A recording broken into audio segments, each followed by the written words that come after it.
Hello there. So, a new episode. Today is about showing up and consistency. And this is going to be served with a side order of focus.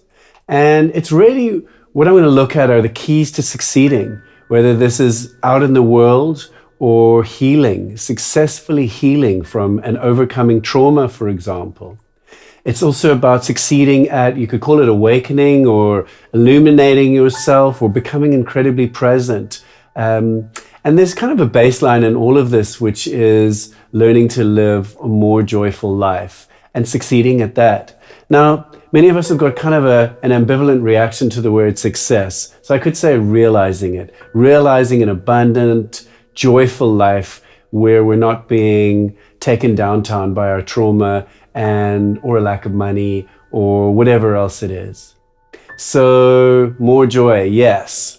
Okay, so this is really based on my observation of who has a tendency to realize their goals or to feel better and to consistently feel better. And on one level, it's just so simple. Show up, be consistent. That's it. So, and maybe I should just finish the video right here because that's really it, is show up and be consistent. Develop this particular muscle because, sometimes I have clients come in and they flop in and then they flop out. And one can see that there's this pattern of just kind of dipping into things throughout their whole life, but never really just showing up consistently for that one thing or that few things. So whether it's your meditation or exercise or diet or studying or work and even play too, how are you at showing up? And I really want to say that this thing is about focus too. So I'm going to talk about all of this later on, but I just want to talk about how we begin with this. And one of them is that we begin by starting ugly. I think people sometimes have this idea that when you want to be really good at something, or if you really, really want to heal, like it's going to be a fun experience, or that it's going to reward you. And in my personal experience, we have to show up ugly for such a long time before things start looking good. I remember, and I've quoted this story before, when my band that was quite successful started, we showed up in our horrible white matching suits with green ties. We looked awful. I think we sounded pretty awful. We thought we were kind of semi-fabulous until we played the show. And then we were just kind of confused afterwards, like, oh, what was that? What was that? And there was a long time of being kind of insecure and unsure.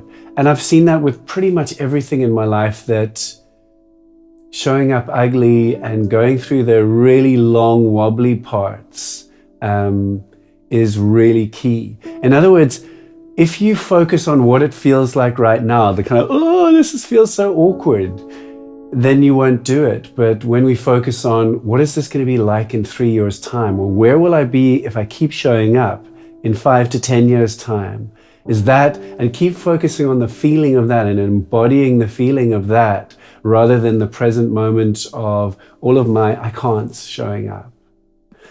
And I think the truth is we won't know what we're doing for such a long time because just started.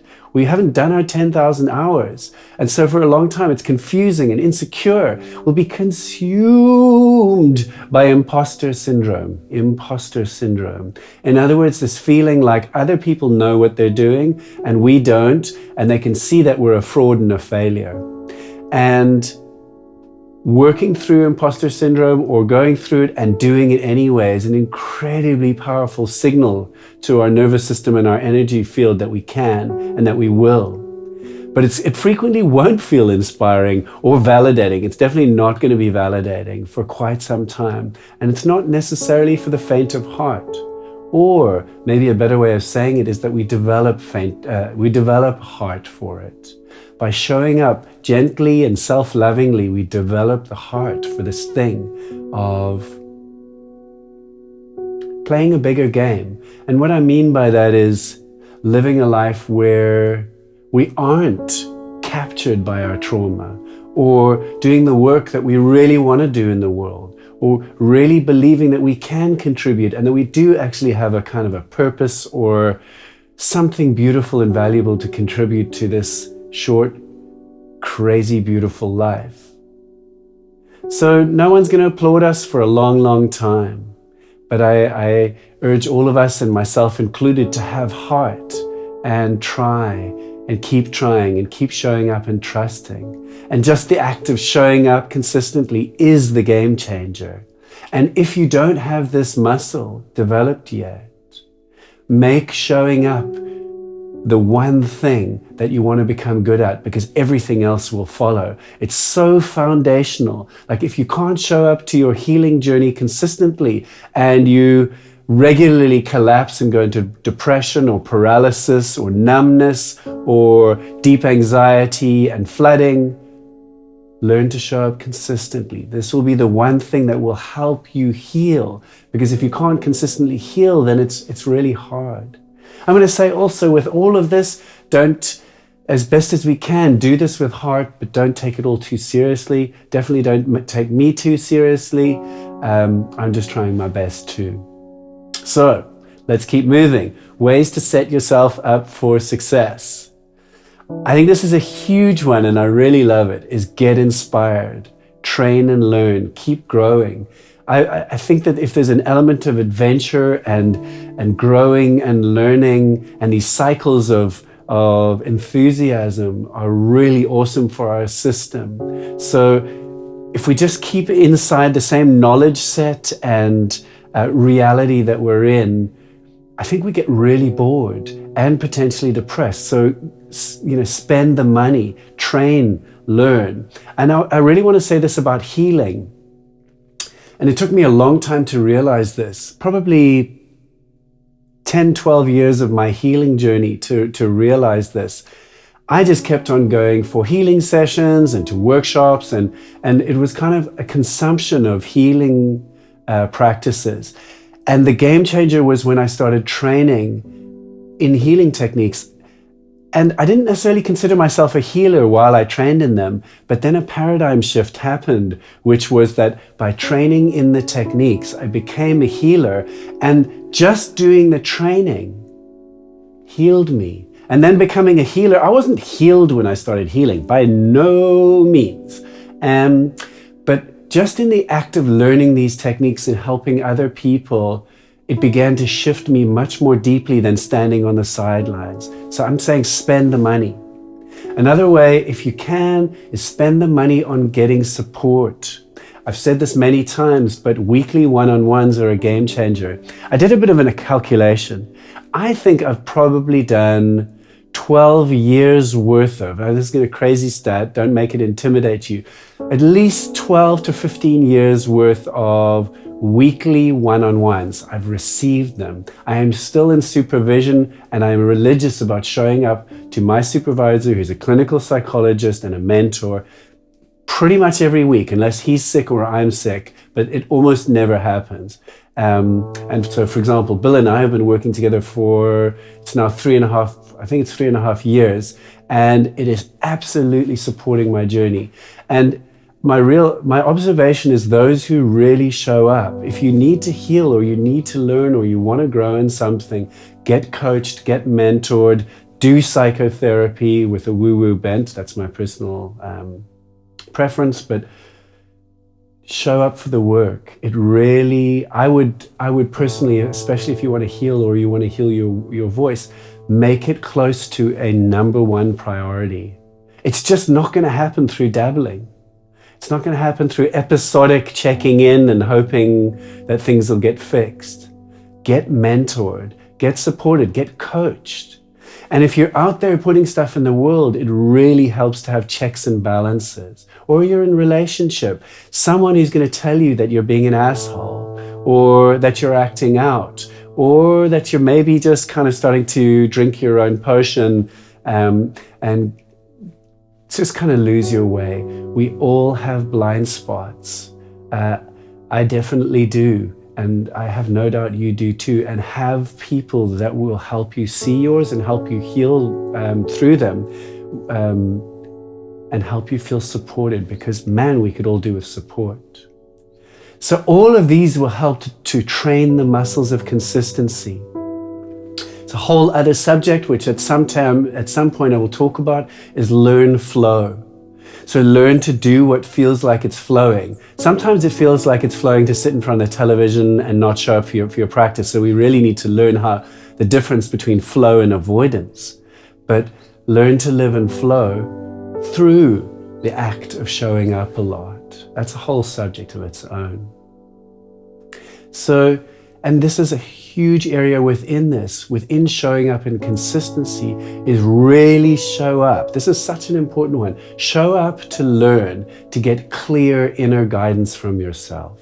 Learn to follow your heart, because you can do what I've done, which is sometimes spend years or half a decade doing stuff I didn't really love because I just wasn't getting clear inner guidance and I wasn't being mentored. And the times when I haven't been tuning into that level of inner guidance, I've kind of flopped around, flip, flop, flip, flop. And you can waste, I don't want to say waste, they were really valuable years in their own way. But if you want to go the direct route, learn to get clear inner guidance, because I do feel that there's a more direct heart path, you could call it, that your being could do if you would just listen. And very frequently I've not listened and done a whole lot of stuff that actually I really just grabbed my energy, wasted time, and I got deeply involved with, and then kind of within a few years realized I was not actually doing the right thing. I actually didn't love this work at all. It was time to leave. And so anyway, you could possibly go, I've had a very windy life route, and you can maybe go on a straighter one. So I've said it already, support yourself with counseling, coaching, but show up for good food, sleep, exercise. And here's just a little one, but it's kind of an NB one, is work with people who show up consistently. Find these unicorns who show up consistently. I've had incredible good fortune to work with people who are really consistent and show up. And yeah, I'm going to give a shout out to my homie Dave from the Dirty Skirts. He and I formed an incredible partnership where we both just showed up a lot. And the same happened in my musical time with Tom from Original Swimming Party. And then in my healing and spiritual life, I've really had a lot of other people that have shown up a lot. Thank you, Fiona, for being one of those people. And I've had a number of the people like that throughout my whole life, as well as friends. I must just say, also friends who show up consistently. Whew!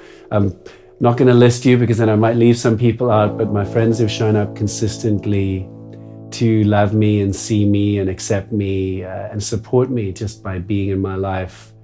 What a thing, what a thing. So thank you all. So showing up consistently. So here's some things to avoid. If you're flip-flopping between things, and that's happening potentially over months or even years, try and look at that focus thing. Grow your oeuvre, or get clear about what you're here for. Get deep into the guidance. Watch out for lily pads. In other words, oh, I could do that. Or maybe I could earn money over there. Or maybe I could do that because it's the nearest thing that you can see. I've done this many times. In fact, many times I've lived from lily pad to lily pad to lily pad because I didn't have the courage or the clarity of how to look for what I really wanted. Or even face the fact that I had deep doubts that I could have what I wanted from my life. So watch out for lily pads. Try and go straight for what your heart calls. Sometimes it's difficult. There's a whole other video in that. Check out distraction.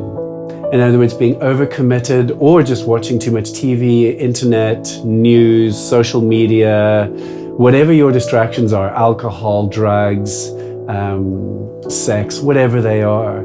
If you're getting consumed by those, just know that it might be at the cost of you living a life that you love. Watch out for being overcommitted to WhatsApp groups, Facebook groups, other communities, social groups, too many jobs, too many hobbies.